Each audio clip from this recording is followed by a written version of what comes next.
like I said, I got it all set up. I just have to change that. Sheet ready? Yep. Let's keep this the wheels of progress moving. And do some a lot better than I was doing.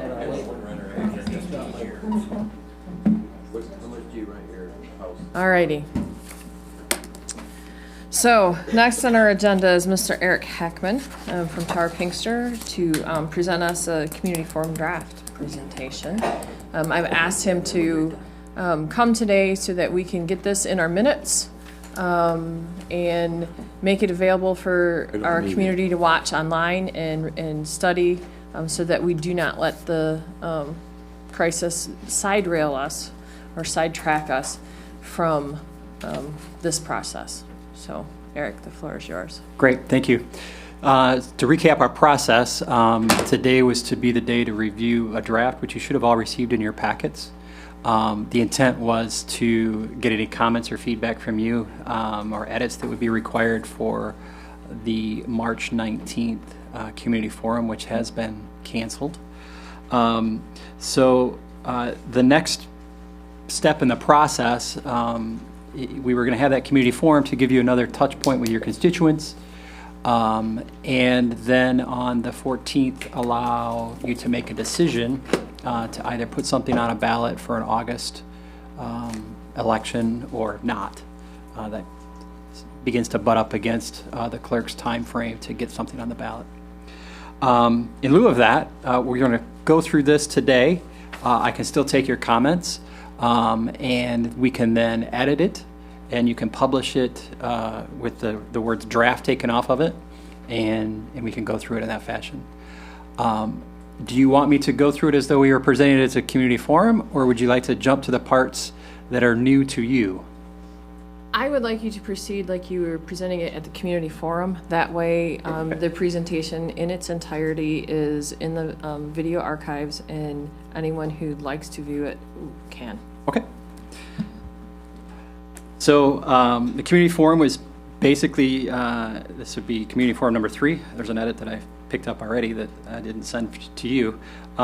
So the intent would be to provide feedback to the county commissioners. The draft, or the agenda would be to recap previous community forums and input. We will review strategies and proposals for both the Commission on Aging and on the jail. And then we would break into small groups for discussion, and then report out key items out of each of those groups back to the larger group. So first, if we look at the Community on Aging, we established a facility assessment report back in 2014, and we identified multiple issues within the building that needed to be addressed. The largest item to address would be the spatial deficiencies, in that if we were to expand the adult daycare, it would serve more people and would be able to be done. They would serve more people immediately. They have that kind of demand. The building has been added onto multiple times with different types of building technology and building systems. And the biggest issue that the building has is that it has taken a lot of water. So it's been exposed to water, mostly on the north side of the building where, if you go to the next slide, you'll see that the drainage from the street slopes down to the building, and the roof does not have adequate overhangs and gutters and downspouts to channel that water away. So there's been water infiltration both through the wall and into the basement. Go to the next slide. You'll see that on the roof, that's an older picture. The roof itself has been overlaid with another membrane, but that's a prime example of the difference of the different building systems. You have a ventilated roof system versus a non-ventilated roof system, and that is a recipe for problems. And then the multiple additions, you can see there on the right-hand picture, the vertical siding is an addition to the pitched roof, and then again, the pitched roof is the flat roof is in addition to the pitched roof area. So all of those things create opportunities for both water and air to enter the building. So that's a sort of a summary of what we've seen. With the feedback we've gotten from the community, the commissioners are proposing the strategy of allowing, not putting this on the ballot for a solution, mostly because there's a lot of mixed feedback on how to best address the Commission on Aging facility, and that there may not be enough support to put it on a ballot. The other intent was to focus on the jail, and then explore other opportunities to fund the Commission on Aging with maybe a broader context of community support. So that's the proposal or strategy in dealing with the Commission on Aging at this time. As we move on to the Sheriff's Office, we'll recap the facility assessment again. There's a lot of issues with the building. Back in 2014, Tower Pinkster had done a facility assessment that was subsequent to two previous studies and proposals to the jail from 2006 and 2009. And by the time we got to 2014, we were advocating that the jail be replaced. There were too many things that were failing at the time, and the condition of the building did not warrant saving it by rehabilitation. So we've listed a lot of the different things that were in that. There's structural deterioration in the sally port. In 2009, you had a chiller failure, or 2019, excuse me, you had a chiller failure. There's issues upon issues within the building, everything from controls to HVAC. One of the other items that we see with this jail is that it's been added onto multiple times, so it creates some inefficiencies in supervision. You can see here in the diagram, the brown represents where inmates are housed. You can see that they're separated. In a jail of this size, this kind of layout requires a large amount of staffing, or in proportional amount of staffing to supervise that number of inmates. And therefore it is just inefficient and creates some security risks and safety risks for both the inmates and the officers. If we go to the next page, the next slide, yeah, you're keeping up, good job. These are pictures of the roof, the multiple seams and gapping that we've taken pictures of. Next picture shows the failing floor. Just recently, the jail has topped this floor with an epoxy. And again, that epoxy will only be as good as the bond between the tile below it and the concrete. So it's just a matter of time before that starts to fail as well. We've got door jambs that are rusting, windows that are, the flashing is, you can see it gapping out of the side there. And then the next photo is the intake area. The jail has done a really good job of making the most of what they have.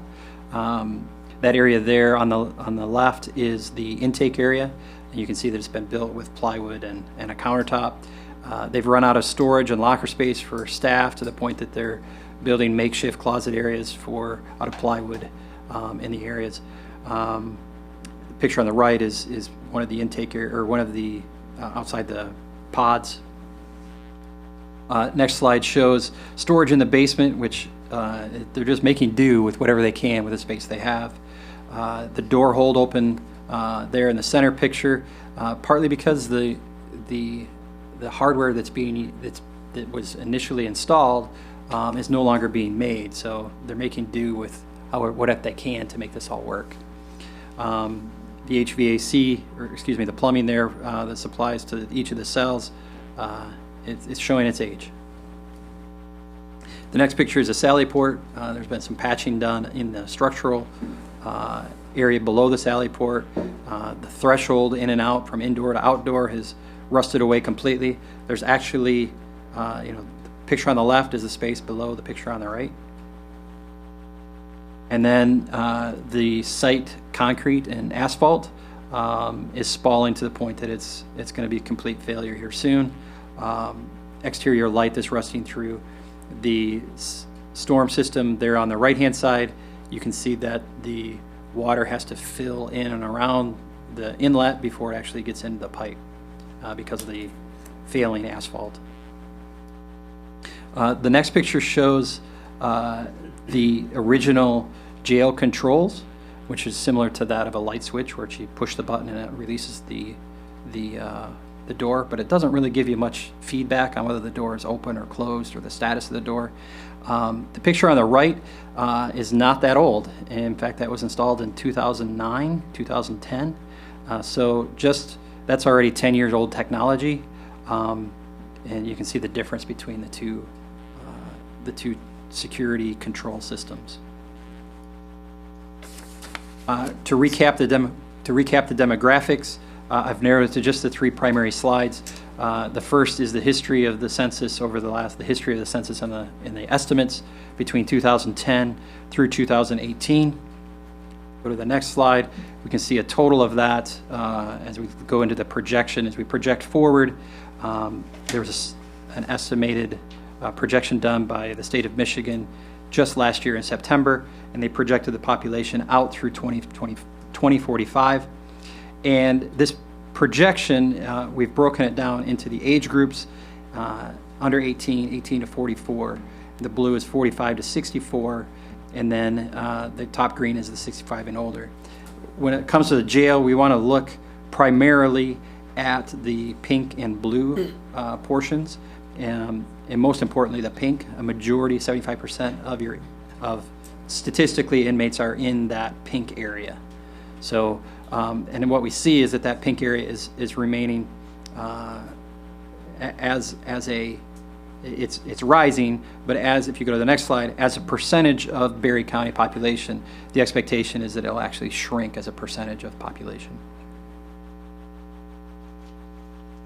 So now we get to what is our solution for resolving the condition of the jail and replacement. So the county commission listened to the multiple community forums we had, talked internally, and the plan would be to pick a solution that is both flexible and appropriate for today, but flexible for the future. And what we know about jails is that the biggest cost in the life cycle of a jail is staffing. And so designing a jail that is efficient in its staffing will be the most economical solution for the county. So how do we do that, essentially, is the question. And then we look to the other piece of the puzzle is not selecting a site, but it's selecting a budget that allows for enough flexibility to either A, select a greenfield site, or build on the existing site, or look to repurpose an existing site. So if there's another type of building that we could house a portion of this project into, it will ultimately save money on the total project cost. I have updated the diagram that you've seen in previous community forums. So on the left, what we've tried to do is create a circle with the control in the center. And so what that does is, in the red dot control in the center, it allows visual access to the fronts of all of the cells all the way around. And the trick here is sizing that circle appropriately for future needs. Because as soon as the needs outgrow the circumference of the circle, an addition of supervised cells would have to occur outside the circle. And that then is not efficient for staffing.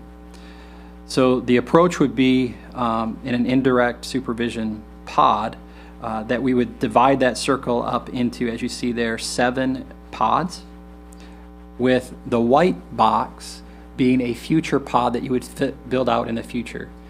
Hopefully that's 20, 25, 50 years down the road that you don't need that pod, but it's ultimately there for when you need it.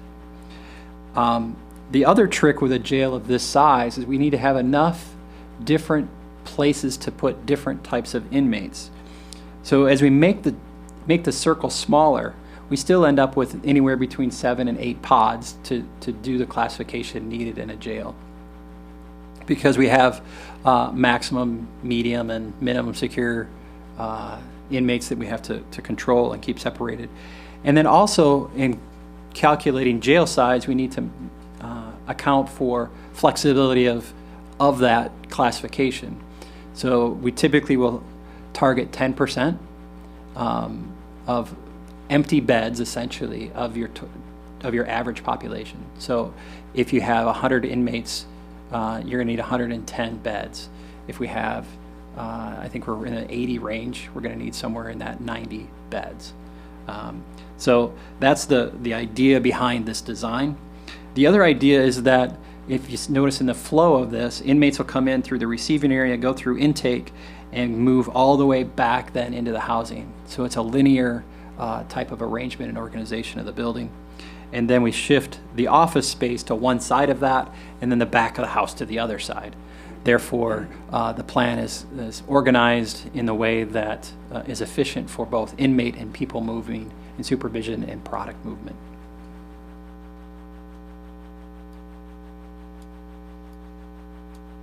So in discussions a couple weeks ago with the commissioners, we were targeting that approximately 110 beds day one, with the expansion out to about 136 beds. If you go back to that diagram, the geometry somewhat starts to help dictate the numbers a little bit. Adding 2 cells or subtracting 2 cells changes the geometry of the circle and the circumference and the way the geometry works for effective and efficient construction. So if you go forward 2 slides, what I'm proposing is a day one 116 beds. And so what that looks like is we have our 8 pods, starting with a max pod of 9 beds, and those would be single beds, and then a female pod of 5 beds, again single beds, and then we would have 3 pods of medium security, 1 female and 2 males, each 18 beds apiece. Those would be double bunks, so there'd be 2 inmates per cell.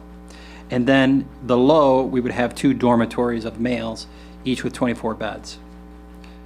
Future, if we look out to the future, what this could ultimately have, you would double bunk a portion of the female max, and then convert the future white box into an 18-bed pod. That then gets us to 136 beds. And I have a typo there that I need to make sure I correct. It wouldn't be an 104 operating capacity when we get to 136. It'd be 90% of that 136, which would be, I don't know that math right off my head, but I'll fix that and correct that. So what does a jail of that nature look like? So I've began to look at trying to help portray and help the community understand what a modern jail may look like. So what we would want to do is create, as you see in the plan, the yellow area behind the cells, which allows us to put all of the infrastructure outside of the secure zone. So anytime that a maintenance person would have to come to service a toilet or a sink or a register or plugged plumbing, it would all happen outside, out of inmate watch. And that's what that utility chase is that you see there in the right-hand picture. What it also means is that we can now open up the front of the cell with more glazing if we choose, by putting the toilet on the back of the wall. What the regulations and guidelines allow us to do then is that the space in front of the cell, which is considered the day room, has access to natural light, either from above or from the recreational area, which is the pink areas on the either side of the brown pods. That 90% number for you is 122. Thank you.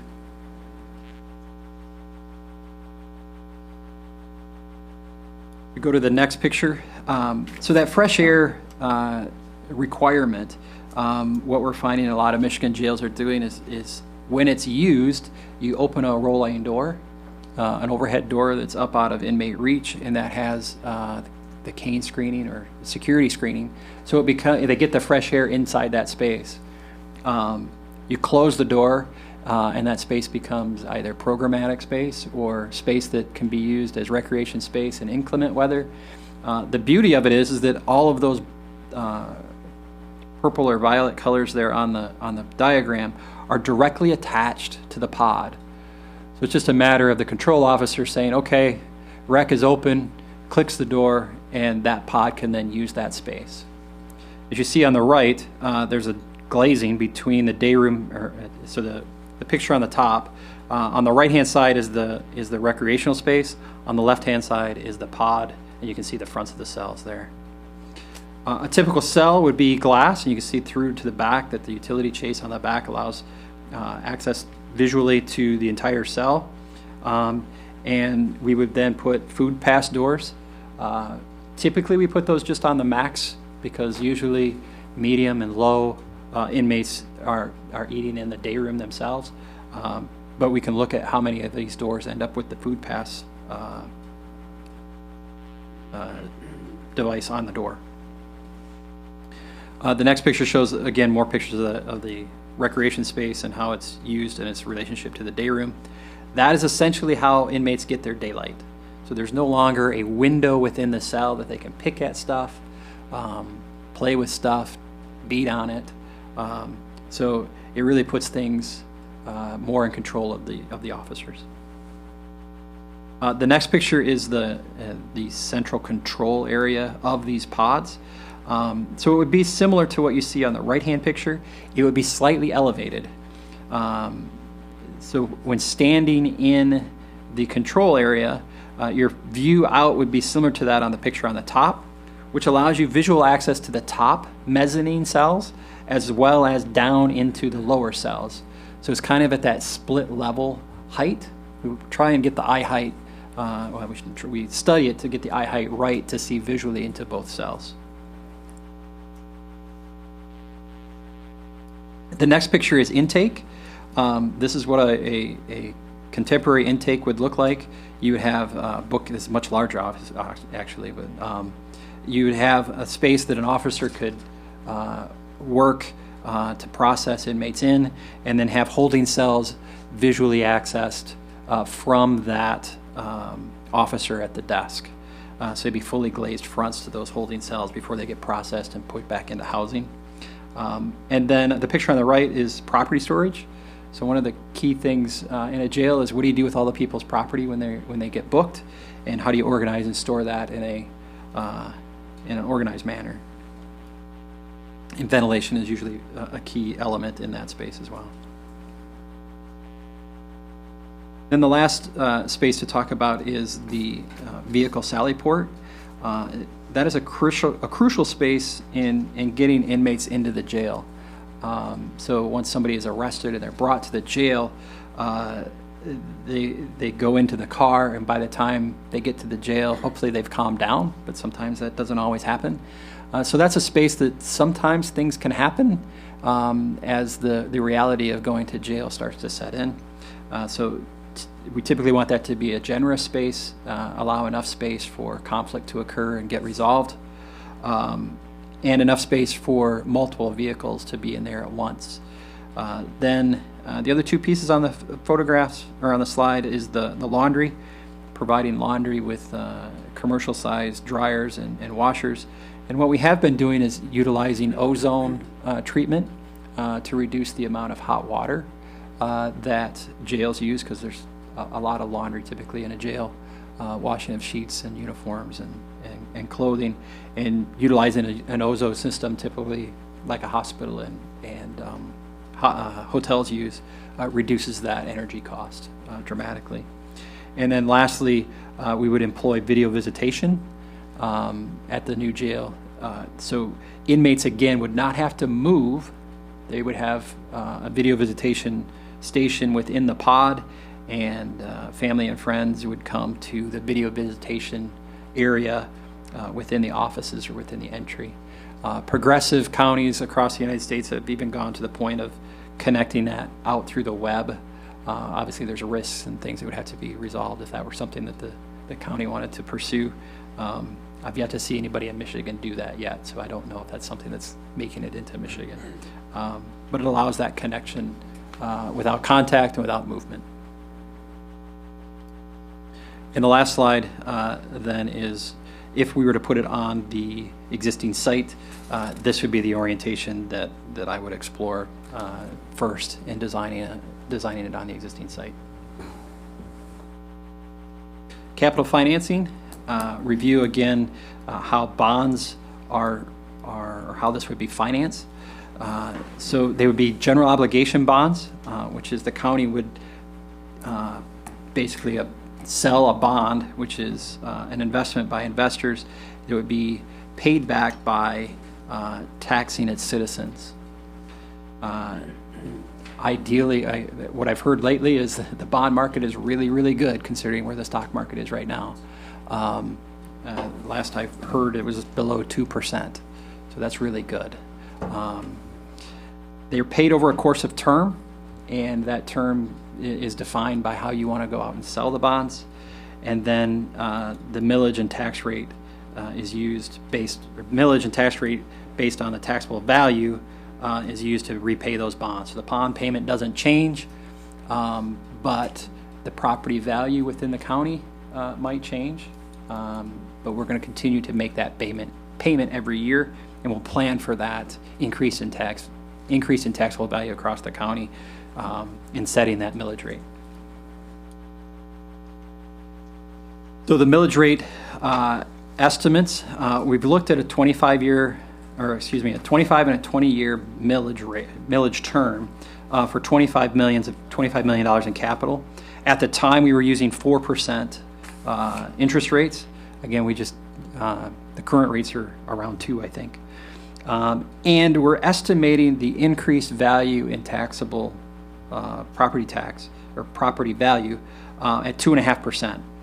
So to basically afford a $25 million project, which is what we've been looking at, which is total project cost, if we chose to go a 25-year rate or 25-year term, we'd be at 0.52 mils over the next 25 years. That's an average or an estimated mils. If you did a 20-year term for the same 25 million, it becomes 0.63 mils over that term. So what does that mean to an average homeowner?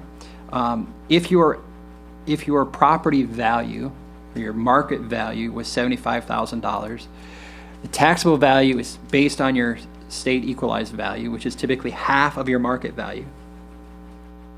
And so the taxable value would be $37.5, and your tax increase on 1 mil would be $37.50 per year. And you can then look how that equates to, if you have a $500,000 home or property, it would be taxed at $250 per year on 1 mil. But as I said in the previous slide, we're not looking at 1 mil, we're looking at 0.52 mils or 0.63 mils. So a $100,000 house would see an increased tax over 25 years of $26 a year, and over 20 years, $31.50 per year. And then you can see the examples of what either of those two millage rates would account to for a taxable value, or for a millage rate and against the taxable value. That concludes the presentation, and we'll break into small groups. We're pretty small already. So there's some new information there. There's a lot of repeat information, assuming that the third forum would see some new people. So I didn't want to repeat everything, but at least give enough flavor of what we've reviewed in the previous two community forums. Commissioners, any questions? I have a comment. I like the fact that we have some kind of example, at least, to look at here. Very well done, Eric. I think this really lays it out well in terms our constituents can understand. Thank you. Any other commissioners with comments? I do have a comment. If you have the square around Mike. Closer to the circle. mic, please, Commissioner Parker. If you have the square around the circle, and I know you can't put a round thing in a square, so, but what I wanted to know is, can you build out from there? What would be the Build purpose? the cells out further to add more cells inward, or would that space be used only for recreation then? What we try and do is front the cells on the control zone. So we're limited by the circumference of the circle to create visual line to the front of the cell. So as soon as we start building outside of that current circle, we no longer have a sight line from the control to that cell. Okay, The idea behind the circle within the square is that the square is easier to build, and that would be where our weather barrier is, where we stop water. And contractors are much more adept at building square planar buildings and keeping water out. Once we move to the interior, now it's just a matter of creating an interior wall. So I don't have to worry about how we keep water out and wind out. I can build a circle that's less impervious. So in this example of a jail, if you were, after you've reached your capacity, in order to expand, you would have to build another circle, like off of the mechanical room there to the left. And you would have to more, like, double your capacity. I mean, One of the thoughts that I've kicked around is that if you got to that point, does that addition become, I don't know what the term here is in Berry County, but generally it's like a work release program, which doesn't have the same security kind of oversight. And actually intentionally in this diagram, I've left that sort of tooth out between the entry and the security area. So just right of the M in program, that sort of missing piece in the puzzle would be where I would propose you build another dormitory for work release inmates. Ideally, you want to keep the work release inmates out of your circulation because that's a key entry point for contraband.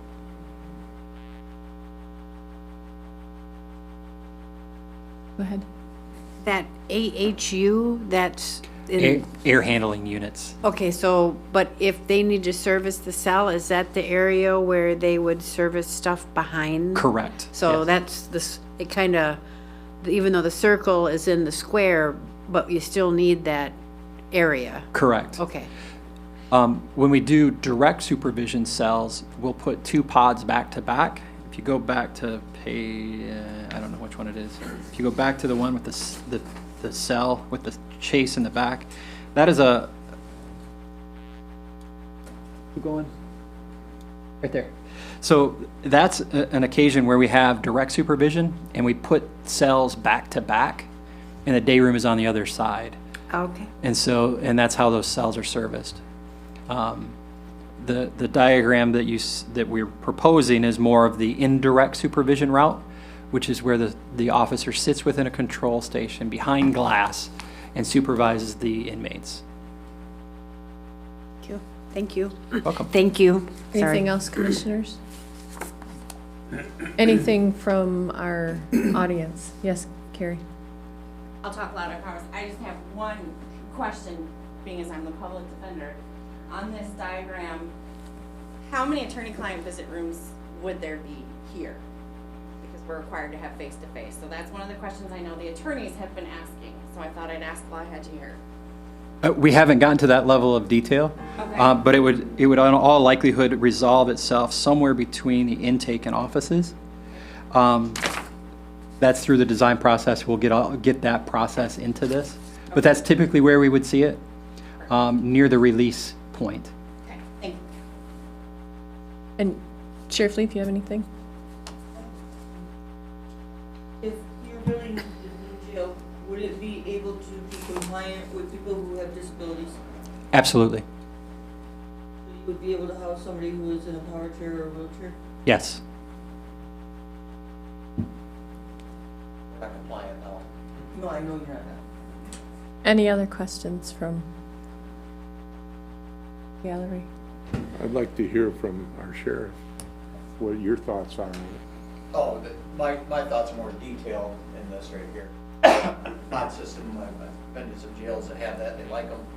It does limit growth, and that's why you say about that tooth down right there. Yeah, because there's things on there like, obviously the attorney space. We need something private for mental health, doctor's office.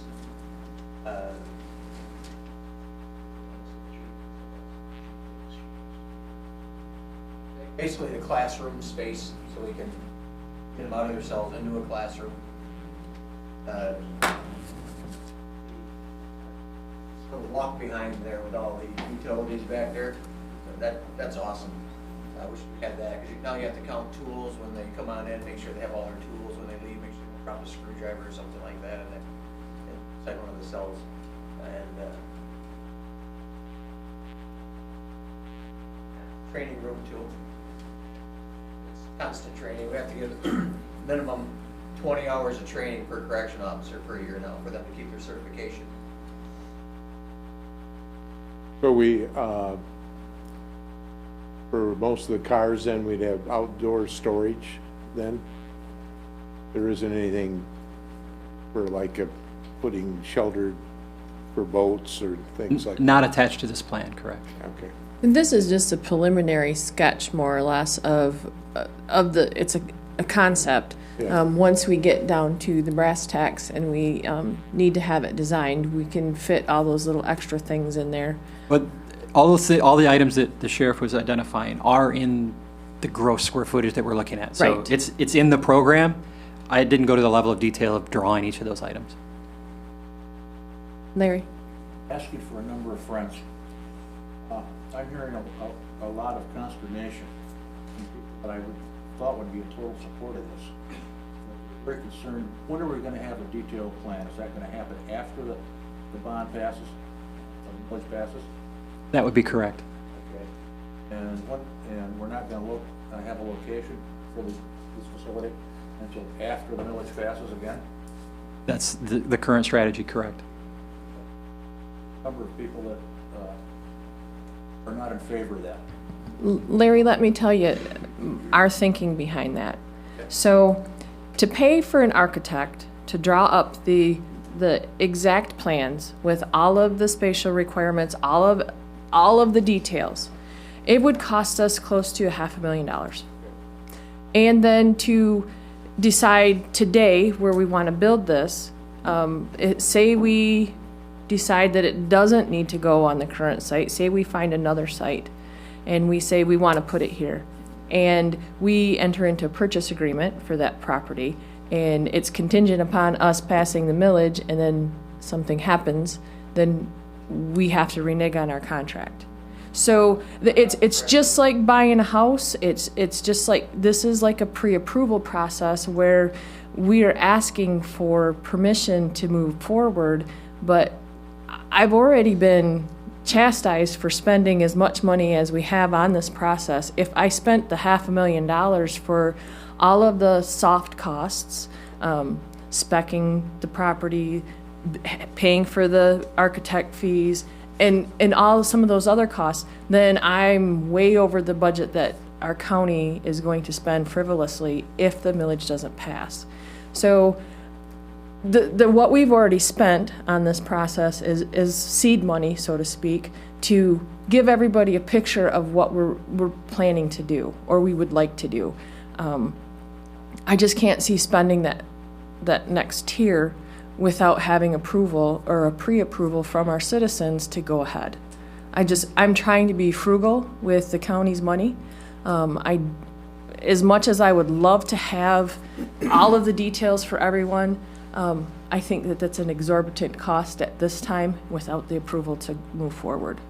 I don't have an issue with that at all. You know, I've had a number of people have indicated that they do. And I understand. If this dissertation, no offense intended, will be in the banner, that may help alleviate some of the concerns. I'm kind of in a catch-22 where I've spent money, and I know it's going to cost me more before we get there. I think it's prudent not to spend that next step until we know for sure whether or not the millage passes. I just think spending money for, on your dream is kind of crazy at that big of a price tag. We're interested in wanting to learn more about what you're planning to do before the village. We will have meetings and information stuff all during the summer. Some of our plans have been a little sidetracked because of the current crisis. Like we were going to have a meeting with discussion on Thursday night, and I don't think that it's advised to have such a big gathering. And I can't just, send out an invitation for 50 people and draw people in and then send them back out. I think once this crisis is over, we will have more opportunities to have educational sessions. We have a lot of summertime ahead of us, and prayerfully that this crisis is taken care of quickly. So I just didn't want to lose where we are in this process. I needed to keep moving forward. This crisis is exactly the issues that we have at the jail. If our jail population gets sick, we're in a boatload of trouble. So it just, we don't have any way to deal with the current population if we should get this virus in the jail. They would all be sick in a matter of days. So, Can I ask a question? yes, sir. Eric, is it possible to provide a higher level of detail for the conceptual images? I'm always willing to provide you more service, but it actually comes as a cost. Okay, Sheriff? so that's the scope of what the contract allows. Correct. And the contract that you've hired me to do is to help the county get the information needed from your constituents and distribute it in a way and to create a conversation. And we're on an hourly basis, so we have been working against that hourly max. In just rough numbers, typically we spend 25%, between 20 and 25% of our fee during schematic design, which is kind of that mode that most people see when they see a project, architectural work in diagrams and presentations.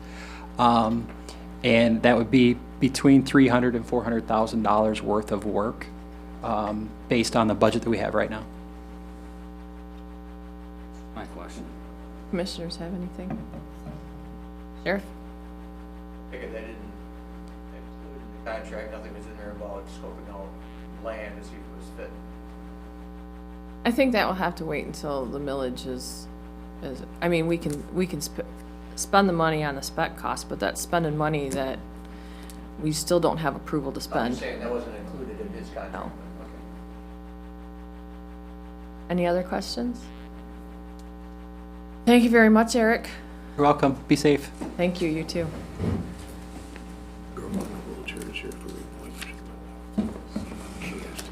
She was. I have a question. If I Yes, may, sir. Madam Chair. Who is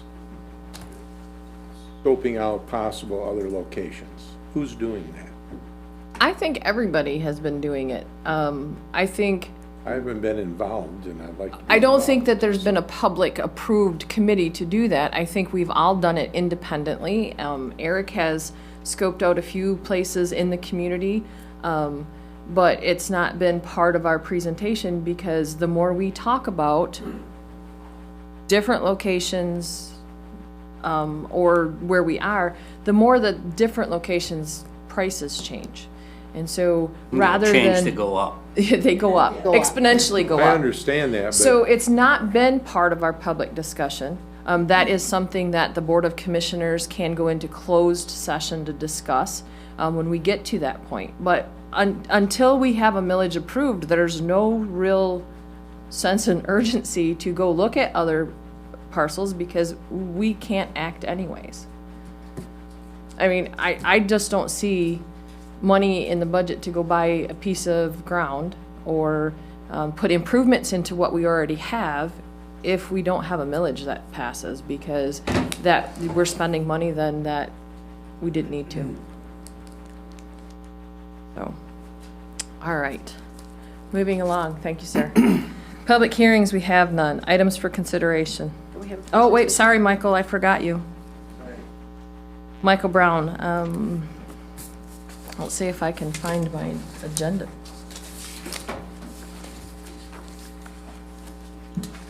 Good morning, everyone. Terry Henrietti, the chair of the Officers Compensation Commission, was scheduled to be here and elected not to participate this time. She is staying home in accordance with the kind of the recommendations. So the intent today is to transmit on to you, and that letter is not signed. We apologize for that. We had intended to get her signature today, but we will get that signed so that it has her official signature on it. It was approved by the Compensation Commission at their last meeting.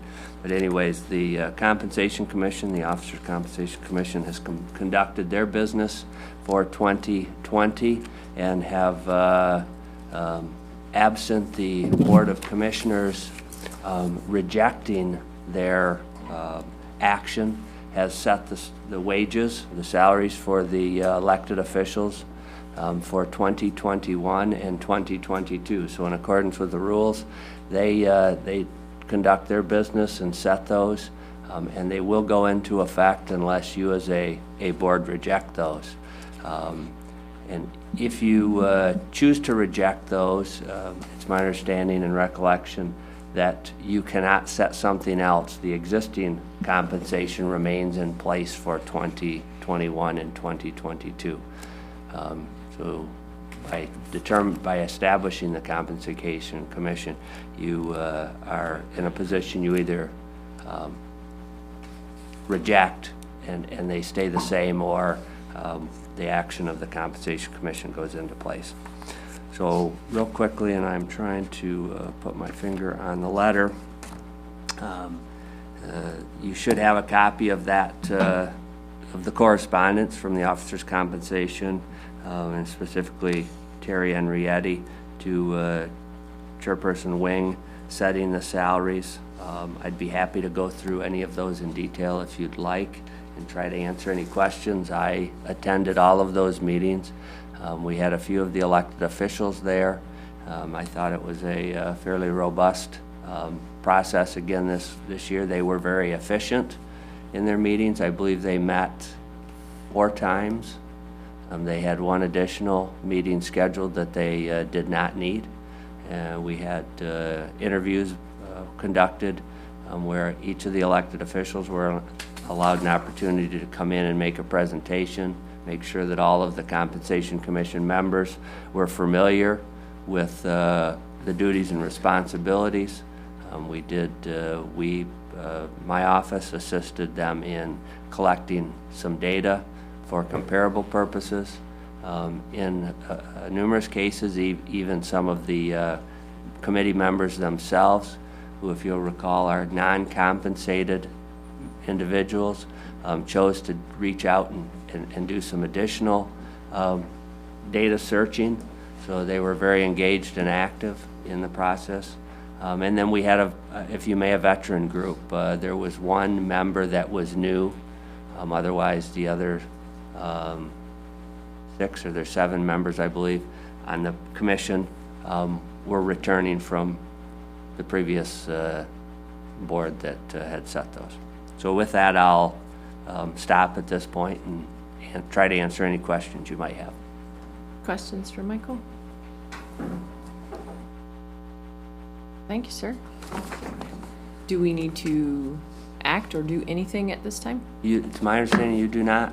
No. You don't accept, you just receive it. And the only action you would take is if you choose to reject those. Thank you. Yep. All right. Now we have no public hearings. Items for consideration. Thank you, Madam Chair. I would move for the approval of claims in the amount of $115,161.12. Second? Moved by Connor, second by Parker, for the approval of claims in the amount of $115,000, $115,161.12. there discussion? Hearing none, the clerk will call the roll. Excuse me, Geiger, Yes. Gibson, Yes. Jackson, Yes. Parker, Yes. Smelter absent, Connor, Yes. Wayne. Yes, the approval of claims is approved. Unfinished business, we have none. New business, because we combined our committee of the whole meeting and our board of commissioner meeting, we have new business instead of a whole lot of items for consideration.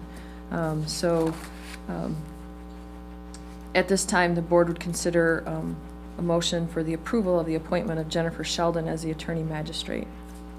So moved. Support. Moved by Jackson, support by Geiger. Inez, the floor is yours.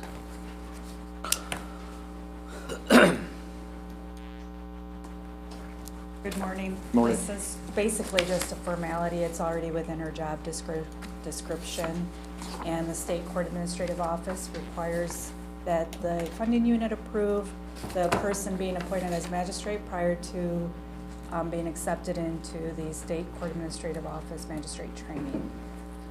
So I appreciate the consideration and ask that you approve that so that our chief judge can sign that local administrative order.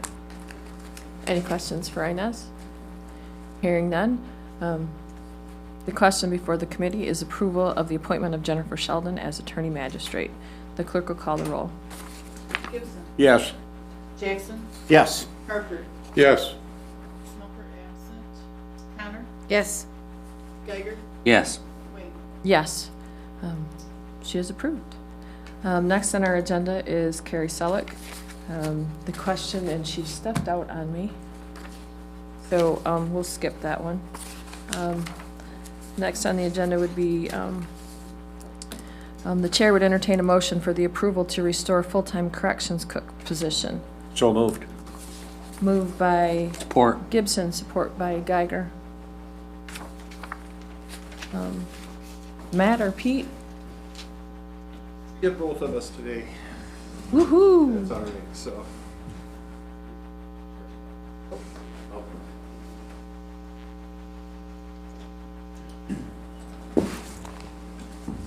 Well, thank you very much for taking the time to entertain us today. We're busy with other things as you are, I'm sure, and we really appreciate our opportunity to come and speak to each of you. So this is a culmination of some pretty lengthy discussions we've had with Michael Brown's office and how to resolve some of our issues that come with part-time employees. In particular, our corrections kitchen employees have been at a staff of 1 full-time and 1 part-time. Unfortunately, the work that's expected to provide meals for our inmates unfortunately has not gone down, and we're still being kind of put in a position to have to cover those requirements with a part-time employee, which was running into some of the regulations from the federal government as far as sick time and that's the state, and then MERS requirements, and then some of the federal requirements as well. We're exceeding the 29-hour limit, if you will, in some of those requirements to try to stay below those hours. Our part-time kitchen employee, who's been there now, about 4 years, is running into about an average of 35 hours a week. So we are being required to provide certain benefits for her. So we, in our discussions with Michael's office, we formulated a plan to come and speak to you. Apparently in 2011, there was 2 full-time cooks and 1 part-time cook. We were working with 1 full-time cook and 2 part-timers. Unfortunately, one of those part-timers took a full-time job somewhere else, so we've been pretty much working with fairly short staff for the last about 1.5 years now. So we're here before you asking to consider restoring that full-time position. The good news on this, based on the numbers that we put together, is that we do have it within our budget currently to fund that. We will not be asking for more from the commissioners or from the taxpayers. We'll just be funding it with what we have now. So, Any questions for the undersheriff and jail administrator? I have a question. How do you, first of all, I haven't worked in a jail or a prison, but I assume the meals are of utmost importance to the inmates. You said that you aren't going to need any more money. How is that possible within your current budget? What's getting cut back? so what's getting cut back is her temporary salary spot from her part-time will go toward full-time. So we'll just end up transferring within our line items.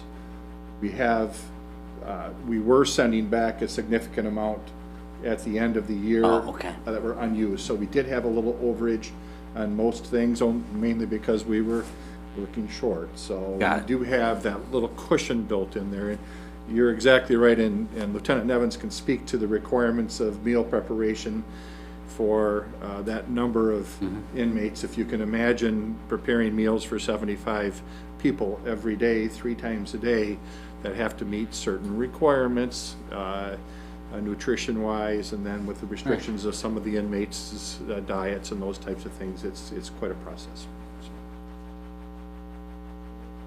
So you went from two full-time and 1 part-time to 1 full-time and 2 part-time? Correct. And now you want to go to 2 full-time? Correct. And that's cheaper than hiring another part-time? Well, it's, maybe Lieutenant Nevins can explain, we've had, Good luck finding a part-timer. Yeah. Oh, okay. that's what I was just So about to say. since 2011, we've had 12 part-time employees that either have thought this isn't for them, or that pay is not well, or they get full-time jobs and they leave. So the issue is we're obviously training that person to get them up to the point of being able to work alone on a weekend and be able to put that all that time and energy into making sure they can do the position for them to leave. So we've experienced that 12 times in the 6 years that we've been doing this. Currently, we've had probably in the last year and a half 4 of those have come in and not worked out and have left. So we're just at the point of we can't pay enough to be,